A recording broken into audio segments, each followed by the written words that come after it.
Double taxation is the levying of tax by two or more jurisdictions on the same declared income, asset, or financial transaction. This double liability is often mitigated by tax treaties between countries. The term double taxation is additionally used, particularly in the USA, to refer to the fact that corporate profits are taxed and the shareholders of the corporation are subject to personal taxation when they receive dividends or distributions of those profits. International double taxation agreements. It is not unusual for a business or individual who is resident in one country to make a taxable gain in another. This person may find that he is obliged by domestic laws to pay tax on that gain locally and pay again in the country in which the gain was made. Since this is inequitable, many nations make bilateral double taxation agreements with each other. In some cases, this requires that tax be paid in the country of residence and be exempt in the country in which it arises. In the remaining cases, the country where the gain arises deducts taxation at source and the taxpayer receives a compensating foreign tax credit in the country of residence to reflect the fact that tax has already been paid. To do this, the taxpayer must declare himself to be non-resident there. So the second aspect of the agreement is that the two taxation authorities exchange information about such declarations, and so may investigate any anomalies that might indicate tax evasion. While individuals, or natural persons can have only one residence at a time. Corporate persons, owning foreign subsidiaries, can be simultaneously resident in multiple countries. Control of unreasonable tax avoidance of corporations becomes more difficult and requires investigation of transfer pricing set for transfer of goods, intellectual property rights, and services, among its subsidiaries. European Union savings taxation. In the European Union, member states have concluded a multilateral agreement on information exchange. This means that they will each report a list of those savers who have claimed exemption from local taxation on grounds of not being a resident of the state where the income arises. These savers should have declared that foreign income in their own country of residence, so any difference suggests tax evasion. For a transition period, some states have a separate arrangement. They may offer each non-resident account holder the choice of taxation arrangements, either disclosure of information as above, or deduction of local tax on savings interest at sources is the case for residents. A recent study by Business Europe confirms that double taxation remains a problem for European MNEs and an obstacle for cross-border trade and investments. In particular, the problematic areas are limitation in interest deductibility, foreign tax credits, permanent establishment issues and diverging qualifications or interpretations. Germany and Italy have been identified as the member states in which most double taxation cases have occurred. Cyprus double tax treaties Cyprus has completed over 45 double taxation treaties up to today and is also in negotiations with many countries for signing treaties with them. The main purpose of these treaties is the avoidance of double taxation on income earned in any of these countries. Under these agreements, a credit is usually allowed against the tax levied by the country in which the taxpayer resides for taxes levied in the other treaty country, and as a result the taxpayer pays no more than the higher of the two rates. Further, some treaties provide for tax-sparing credits whereby the tax credit allowed is not only with respect to tax actually paid in the other treaty country but also from tax which would have been otherwise payable had it not been for incentive measures in that other country which result in exemption or reduction of tax. German taxation avoidance if a foreign citizen is in Germany for less than a relevant 183-day period and is tax resident elsewhere, then it may be possible to claim tax relief under a particular double tax treaty. The relevant 183-day period is either 183 days in a calendar year or in any period of 12 months, depending upon the particular treaty involved. So, for example, the double tax treaty with the UK looks at a period of 183 days in the German tax year.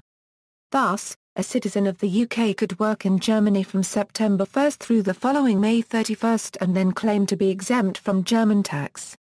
India has comprehensive double taxation avoidance agreements with 88, signed 88 DTAAs out of which 85 have entered into force, countries. This means that there are agreed rates of tax and jurisdiction on specified types of income arising in a country to a tax resident of another country.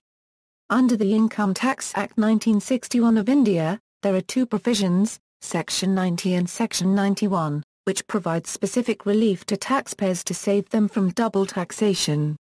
Section 90 is for taxpayers who have paid the tax to a country with which India has signed DTAA, while Section 91 provides relief to taxpayers who have paid tax to a country with which India has not signed a DTAA.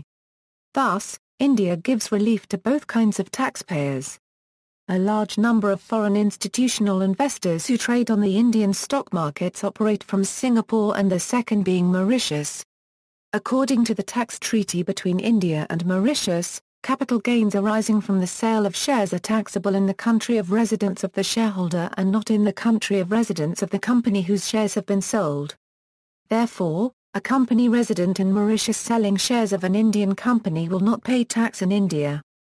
Since there is no capital gains tax in Mauritius, the gain will escape tax altogether.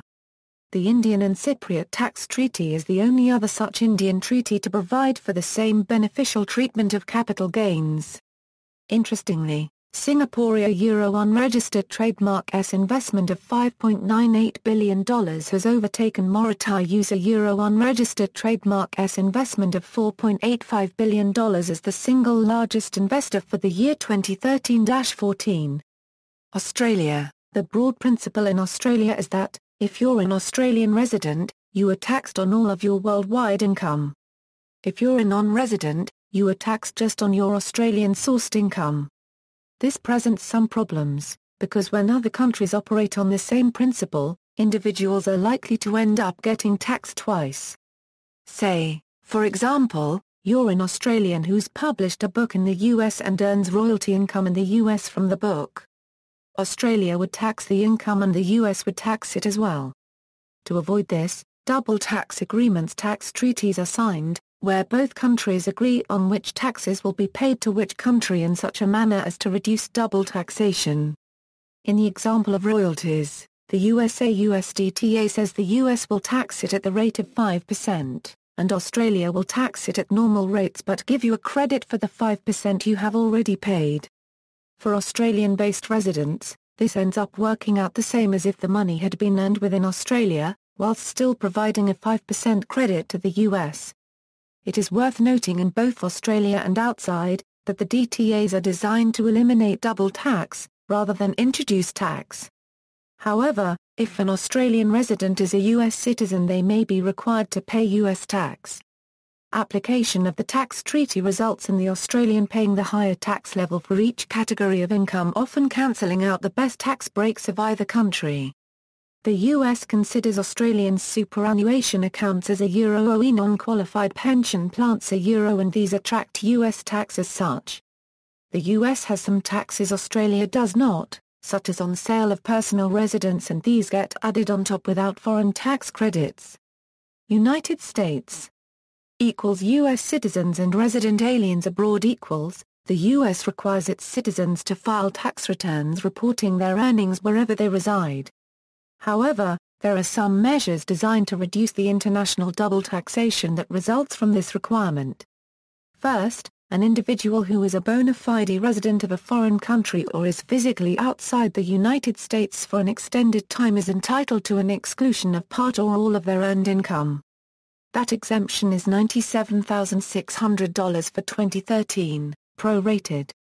Second, the United States allows a foreign tax credit by which income tax paid to foreign countries can be offset against U.S. income tax liability attributable to any foreign income not covered by this exclusion. This can be a complex issue that often requires the services of a tax advisor. The foreign tax credit is not allowed for tax paid on earned income that is excluded under the rules described in the preceding paragraph. Double taxation within the United States double taxation can also happen within a single country. This typically happens when two national jurisdictions have taxation powers, and jurisdictions have competing claims. In the United States, a person may legally have only a single domicile. However, when a person dies, different states may each claim that the person was domiciled in that state. Intangible personal property may then be taxed by each state making a claim. In the absence of specific laws prohibiting multiple taxation, and as long as the total of taxes does not exceed 100% of the value of the tangible personal property, the courts will allow such multiple taxation. Also, since each state makes its own rules on who is a resident for tax purposes, someone may be subject to the claims by two states on his or her income. For example, if someone's legal permanent domicile is in State A, which considers only permanent domicile to which one returns for residency, but he or she spends 7 months of the year in State B where anyone who is there longer than 6 months is considered a part-year resident, that person will owe taxes to both states on money earned in State B. College or university students may also be subject to claims of more than one state, generally if they leave their original state to attend school, and the second state considers students to be residents for tax purposes. In some cases one state will give a credit for taxes paid to another state, but not always. Taxation of corporate dividends equals. In the United States, the term double taxation is also used to describe dividend taxation on income that was previously taxed at the corporate level. After a corporation pays taxes on profits, it can distribute those post-tax profits to shareholders through dividends or distributions. The double taxation occurs when a shareholder who receives the dividends or distributions then pays taxes on the income that was received. Foreign shareholders are subject to a 30% tax on the dividends. The foreign corporations are subject to U.S. income tax on their effectively connected income, and are also subject to the branch profits tax on any of their profits not reinvested in the U.S. See also, tax equalization. Notes.